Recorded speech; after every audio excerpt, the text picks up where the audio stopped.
Attorney Thomas J. Henry is recognized across the nation for taking on the tough cases and obtaining results that speak for themselves. From the time he was a young man, he's had a passion for helping others. And after 35 years of being an attorney, he still wakes up each day with that same burning desire. Thomas J. Henry, the name you know, the firm you trust. Mallory, let's go to the hotline. Of course, we have recently expanded our family here, the Dave Campbell's Texas Football, with the Republic of Football Podcast Network. Got a number of great podcasts. One of them, for everything you've ever needed to know about the Rice Owls, you can go to the Roost. And here to talk a little bit of Rice Owls football is the proprietor of the Roost and the co-host of the Roost podcast on the Republic of Football Podcast Network. It's our friend Matthew Bartlett. Matthew, how are you, my friend? Hey, I'm doing well. Thanks for having me. Thanks. Does that make me like the trusted brother, the crazy uncle? Like, how do we fit in the family? You know, we're going to have a reunion here pretty soon, and that feels like when we're really going to shake things out, because I'll tell you that there's some wild cards in this family. You know, and you Rice guys are certainly on that short stack. So let's talk a little bit about Rice football. Last year, a 5-8 record, the most wins for Rice since 2015. Moving into the American Athletic Conference coming up this next year, is there a feeling among Rice fans and around the Rice program, do you think, that this program really is trending in the right direction? I think so. Mm-hmm. I think in large part it's felt like the next step is coming for probably the last 2 or 3 years. Mm-hmm. And at some point it's kind of felt almost unrealized, even with the bowl game last year, but still finishing out with only 5 wins. So there's been that kind of like, it feels like you're just waiting for Christmas morning, but we've been doing it for 3 years. Mm-hmm. So it's exciting and exhausting and kind of frenetic. So there's a lot of tension, I think, at South Main right now, but people are definitely excited about getting to the AAC. Absolutely. Yeah, I want to ask you a little bit about that, because, you know, leaving Conference USA, moving to the American Athletic Conference, that feels like, quite honestly, like a step up in competition, with all due respect to our friends in Conference USA.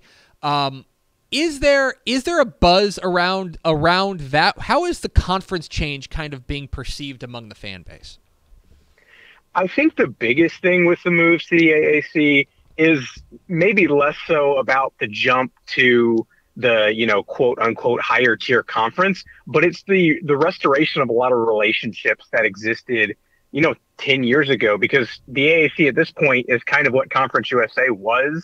You know, you look back to like 2010, 2012, like 13, when Rice was in its heyday and won its last conference championship, you know, reuniting with, you know, Tulane and Tulsa and SMU and, you know, ECU, you know, familiar faces that have just been gone for a while. So I think it's more so the fact that we feel like the fan base, rather, at least they're back kind of where they belong. And maybe it's not even as much about the jump up in competition, but it's the fact that, you know, there's no more trips to Ruston or Murfreesboro, you know, no offense.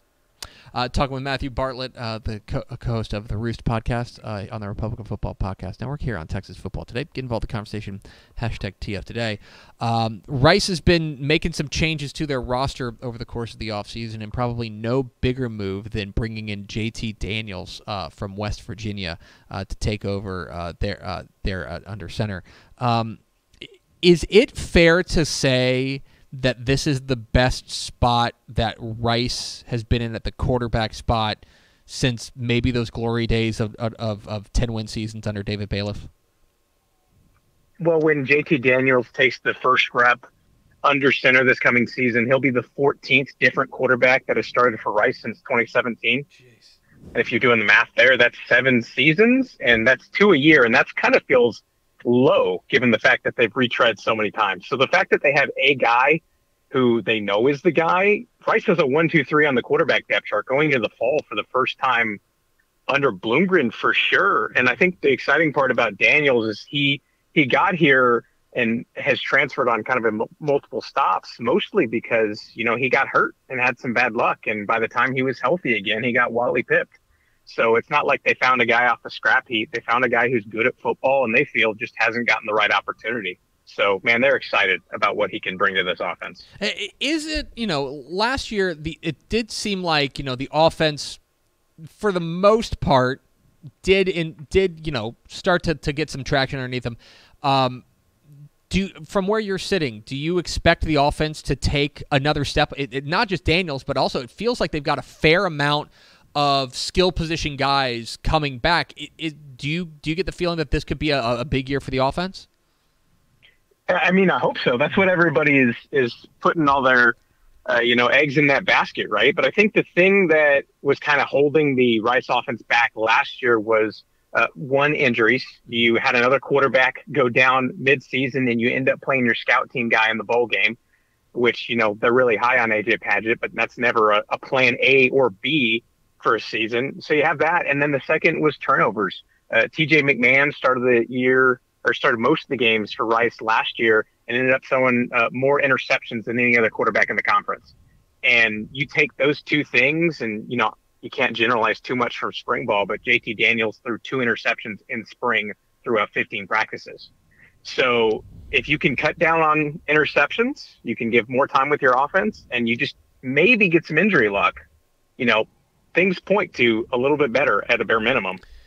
On the other side, though, on the defensive side, there's a lot of holes to fill over there for a defense that ranked kind of right smack dab in the middle of the nation in total defense last year. Is there one or two guys or one or two positions on the defensive side that you're going to be paying special attention to, throughout the course of the rest of the offseason, as well as when the games really start going? Yeah, I think there's two, because at this point, you talked about the attrition. Rice is losing Akina and Achukwu, who might be an NFL draft pick come this weekend. Quint Titt, Trey Schumann, 3 veterans up front on the defensive line. And they're bringing in some guys, Coleman Coco, a transfer that has made a big splash this spring, but hasn't really done it at the FBS level. Have a bunch of younger guys there. So where's the pass rush going to come off the edges? That's one spot that I'm kind of looking at. And then at safety, I don't know who's going to take the third safety spot. And we're out of spring, and you're supposed to at least have a one deep out of spring, right? Maybe you'd love two, but so I don't know. We have Gabe Taylor that is going to be, or if he's not already, a star, and they really like him. They like Play White at Viper, that hybrid position. But there's just a lot of uncertainty on the starting spot for the third spot. And if you're uncertain about a starter in the spring, that means there's probably going to be some questions about your depth if, heaven forbid, somebody does get hurt. So safety on the back end and then pass rush. Those are the two things I have some concerns about.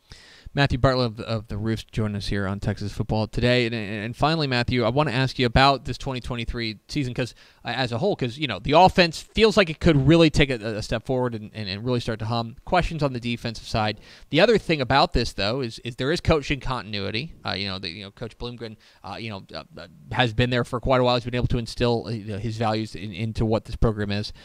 But the schedule is pretty brutal, especially off the top when you're talking about at Texas, Houston to start the year. For you, not to mention an enhanced schedule there in the American Athletic Conference. From where you sit right now, and certainly this is not legally binding here on April 27th, but what would represent a successful season for you for the 2023 Rice Owls? I think if everything works like you want it to, you have JT Daniels comes in, and he's one of the better quarterbacks in the conference. You can find a couple answers on defense. This was a competitive team in almost all their ball games last year. And so I think the bare minimum is this has to be a 6-win team and not a 5-win. We get into a bowl game on a technicality team. But I feel like at some point there's going to be some disappointments that that's the only place where this team goes. I don't think, contending for a conference championship and going to a conference championship is has to be an expectation of you better do this in year one in the AAC. But I feel like this is, I'll say this is the most talented roster Bloomgren has ever had at Rice. It's the most talented roster that Rice has had as an institution dating back at least to the 2013 team. So, the non-conference is tough. You got to play Texas. You got to play Houston. But this needs to be a team that is in the mix in November. Like getting to 1-6 and having to cling your way back, that's not going to sit well with the fan base who's been ready for the next step. So I think you got to be a little bit better than treading water. And, like you mentioned off top, show that you're continuing to move in that right direction. He's Matthew Bartlett. You can hear his fine work on the Roost podcast and the Republic of Football Podcast Network. And go check those boys out over at the Roost. I've said this before. They put out really obnoxiously deep dives into both Rice and the conference as a whole. So go check them out what they've got cooking over there, because it's good stuff. So check it out at theroost.com. Matthew, appreciate your time, my friend, and we'll be talking to you down the road. Absolutely. Appreciate the kind words. I'll see you around. There he goes, Matthew Bartlett of the Roost. I really mean that. That's like they're the source of Rice football. Definitely. And I am consistently fascinated by Rice, because they're trying to do something very hard, like very difficult. Because go ahead. No, I was just going to say too. I mean, to Matthew's point about this being Bloomgren's probably most talented roster. I mean, I think that Bloomgren knew that this had to be the most talented roster going into this year in the American, because just looking at the American, it's such a big step up from Conference USA. It does. And they were barely making it towards the middle of the pack in Conference USA. So I think Bloom knew, like, hey, we've got to recruit well this year. And then I think, to his credit too, JT Daniels probably has to be the highest rated guy that they've ever had, because he was what, five-star quarterback coming out of high school, correct? Yeah. So. Oh, and here's the thing. I mean, you take a look at their schedule. That late October to early November stretch, they go consecutive weeks: home to Tulane, home to SMU, at UTSA. Yeah. That is the measuring stick right there, because those are three of the favorites in the conference. Three of the favorites in the conference in consecutive weeks: Tulane, SMU, and at UTSA. We'll know then how, that's a good measuring stick for them. And that should be a good measuring stick for them. Yeah, they just got to be healthy. That's been their quarterback issue these past couple seasons, is they got to be healthy. Got to stay healthy. Anyway, we appreciate Matthew Bartlett of the Roost. Go subscribe to the Republic of Football Podcast Network. Do it. Go do it. Hey, thanks for watching this clip here on YouTube. If you like this kind of stuff and you want more of it, make sure you subscribe to our YouTube channel. And remember, you can watch us live every weekday at noon at TexasFootball.com, Facebook, Twitch, or here on YouTube. And if you want more of the best coverage of football in the state of Texas, check out TexasFootball.com and become a Dave Campbell's Texas Football Insider at TexasFootball.com/subscribe.